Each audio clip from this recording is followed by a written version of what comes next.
So I think this is a wonderful opportunity with such a group of seasoned NVR practitioners to really address that question. How do you get going? How do you start doing NVR with a family, with a group, whoever? I was giving it some thought, and I was thinking from finishing the foundation level, the foundation course, I think most of us have talked about coming away with some level of anxiety, some level of still trying to make sense of some of the concepts and ideas that we've been introduced to on the foundation level. And I was really trying to think about what one thing makes a difference to starting. And my advice would be that actually it doesn't matter where you start, so long as you start. I couldn't get any different advice than that. I wondered about maybe sitting with the principles of NVR for a little bit, maybe the pillars, and think about if one resonates more strongly with you. It just felt that it was important to start somewhere that you felt more confident. I think if you're formulating and thinking about a family and responding and approaching to them from a position of NVR, so if you are embodying those principles and bringing that into the language, the way that you're talking, you've already started, like you're already doing NVR, you're sort of, I think that language, introducing those things, like dripping it down. What would you say? Book a room. Book a room. As soon as you've booked a room, as soon as you've thought about the referral form, and as soon as you've thought about who's presenting with you, maybe having if there's going to be a third person in case someone's ill, but once you've booked a room, that's it. It's in the diary. You know, your boss knows, your boss's boss knows, you're looking at the kind of, you know, the risks around the room, the risks around the group, and then just practice. Just throw yourself in. Mm-hmm. I was thinking something you said, Dave. I don't know whether I got you correctly. You said, just get what's going on for the family. Is that what you said? Yes. So rather than having just the referral form that says they have this, and that problem, to get in touch with them. What's going on for you, Denise? Is one possible starting point as well? Yeah, I feel for me there's a stage before that, and what I try to put in place right from the start is to try and give the parent care family a sense of hope. Because many of the families that I start with, they've lost a lot of hope. They don't think anything's going to work. Mm-hmm. They've seen it, tried it, been there. So I like to talk about NVR as something that brings a message of hope. By looking at what is exactly going on for the family at the moment. Mm-hmm. How are you feeling right now? Where do we need to start in relation to what's happening today? Yeah, and then looking after yourself and getting that, realising like the instructions on it about putting your own oxygen mask on first before putting your child's oxygen mask on. So starting any kind of group with that so that the parent has the headspace to kind of take in sort of what you're talking about in the group. All seems like a sort of natural sort of jumping off point really. I'm thinking of the different styles that people learn, different learning styles. I'm thinking of Kolb and his learning styles. He talks about people who like to read theory first and really familiarize themselves with it before they can go ahead and do something. Other people like to just jump in and get started, and then to put the concepts to add the theory. And other people go by how they feel in the moment. What is it that this family said that resonated for me? And starting from that. So are you talking about also that the practitioner goes with how they Yes, the practitioner's function, learning style. also being in touch with yourself. I do it this way and somebody else does it a different way. Exactly. So I remember when I first started NVR, I wanted to read a lot about it and I wanted to feel confident that I get the concepts before I could go in and actually do it with the family. Other people might be, well, I learn better by just going in and starting with a concept with the family and talking with them about it, and that helps me to understand it and learn how to use it with other families. But I personally found it very useful to read first.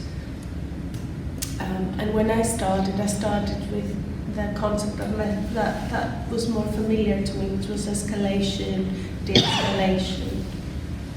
And that gave me then the confidence to go to the next step. I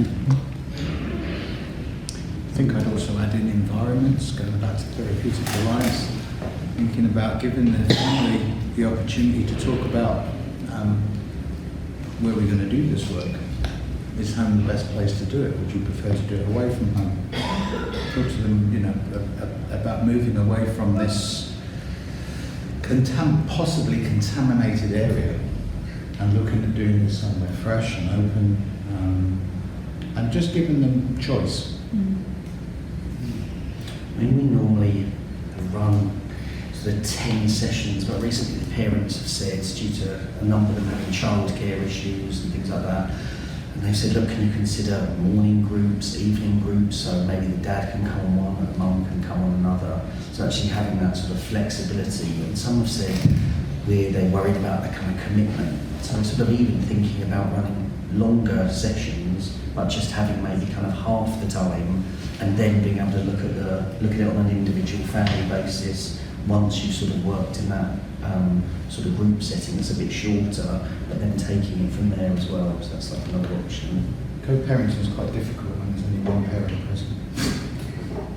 I think one of my first questions when I'm thinking about, especially when I'm meeting with a family on a one-to-one, is about asking them why they think they're here and what they think they're going to get out of these sessions, and what is their current understanding of NVR, and what was their journey to this point, so that I can then think about how can I start then from the same position that the family is starting from. I think I often start with what is it you think I need to know now, and that often helps them to, well, I think it gives them permission to say as much as they want to at that point, but still leaves the door open for them to talk more later should they feel that they can. And then that helps me get a sense of where we're at, and maybe to think about, do I start with de-escalation, or actually would it be better to start somewhere else? I have to say that mostly I've started with de-escalation, and that seems to be something that's fairly easy for the parents to kind of take on board first. That's what I've found personally. I'm not sure it's not the same for everyone.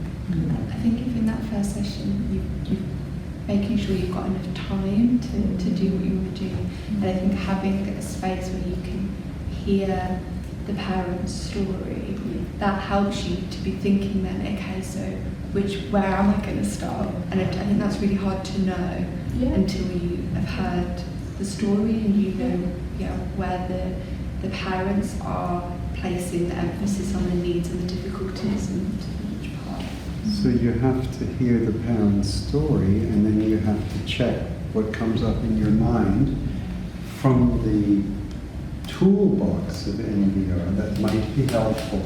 And I was just thinking of what the parent we saw this morning said about always looking forward to the session with Ollie and hearing, with Dave, and hearing the helpful suggestions.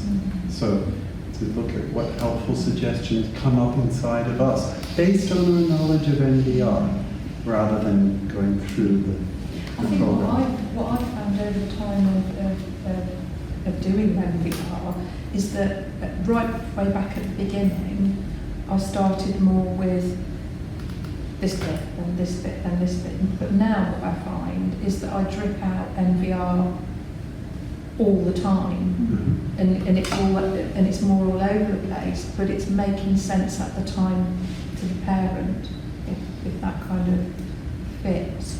And then they're able to build this bigger picture that they're able to put together. So I think as my confidence grew and my ability to just be able to roll with it has come with time. But I don't think it means that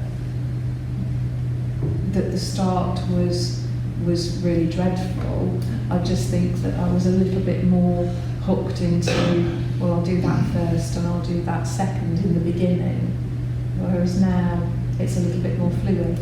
And I think that's entirely natural.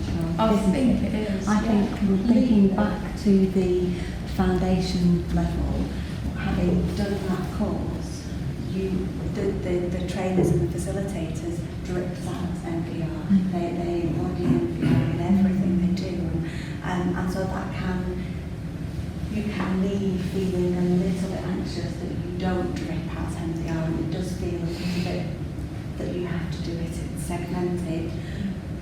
But that's okay. Yes, I think that's a really absolutely. important message, that is okay. Absolutely. Because as you practice and as you develop,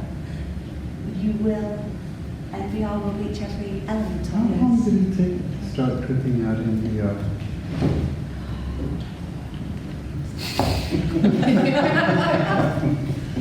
Wow. That's not one for the video. A little bit of editing. You are going to have to edit that. Peter, I do not know, but I would say that I drip out NVR, yeah. But I don't think it takes you very long in practice to feel that you're able to practice more fluidly. Yeah. I think that would be the message. There is always learning and always growth, but I think it doesn't take it long for the connections to start being made. I was just thinking that over the last 2 days, we've spoke so much about connection, and the idea of the connection between the practitioner and the powering.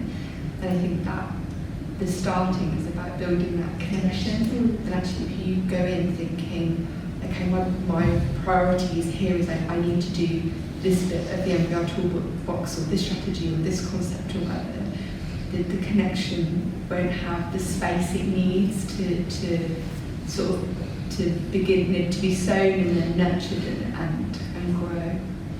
In our agency, we have a lot of discussions about parents who come in to counsel and want some advice on how to help the child feel better or to behave differently, and they're expecting therapy to focus on the child.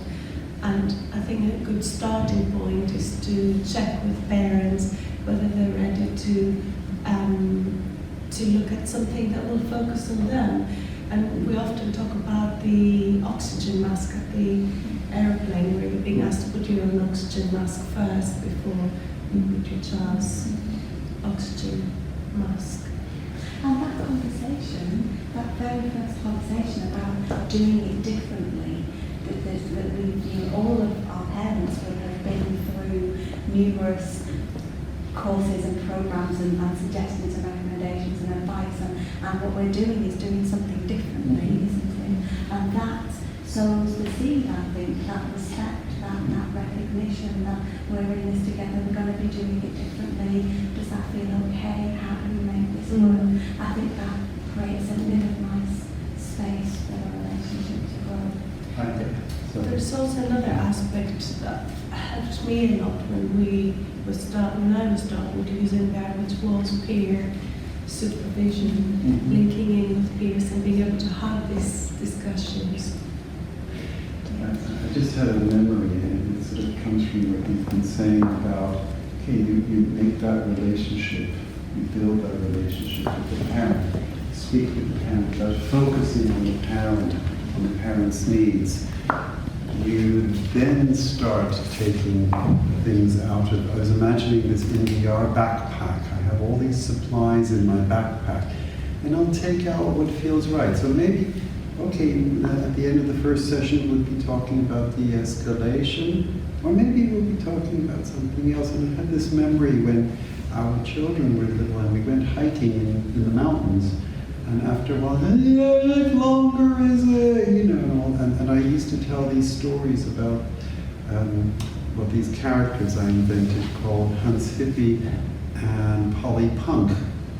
And they would always save the environment, and they would always be exhausted. And at the point of greatest exhaustion, Junk Food Johnny would come flying in with a helicopter and drop Mars bars. And I happen to have a Mars bar in my backpack. So maybe, in a way, when we work with the parents, we start by pulling out the first NVR method that feeds the parent. I always think that when I say to parents about what happens when you drop a stone in the pond. I mean, some parents will say, okay, the stone sinks. Other parents say, okay, it kind of ripples out. And trying to sort of say to them, that with this NVR, actually this is something where you can have a positive impact on the child, and it's not them coming into the group. It's the kind of parental influence out with the child, and that ripple actually sort of resonating out to them. So you're saying, giving them the message, you don't have to fix the child. You can't fix the child, but you can have a positive effect in setting them on that track. Because in many cases, when it starts with, so this is about changing my child, and then it's, well, I'm not Harry Potter. This is about changing that kind of relationship and sort of increasing your kind of parental presence. So that then attending a group or doing individual work is that first stone in the pond. And as Michelle says, parents derive success from the implementation, just from trying. That's the kind of first stepping stone. This is a good place to end the conversation, this notion of you throwing a stone in the water, it causes ripples, you build, rather than using NVR to fix the problem. You build.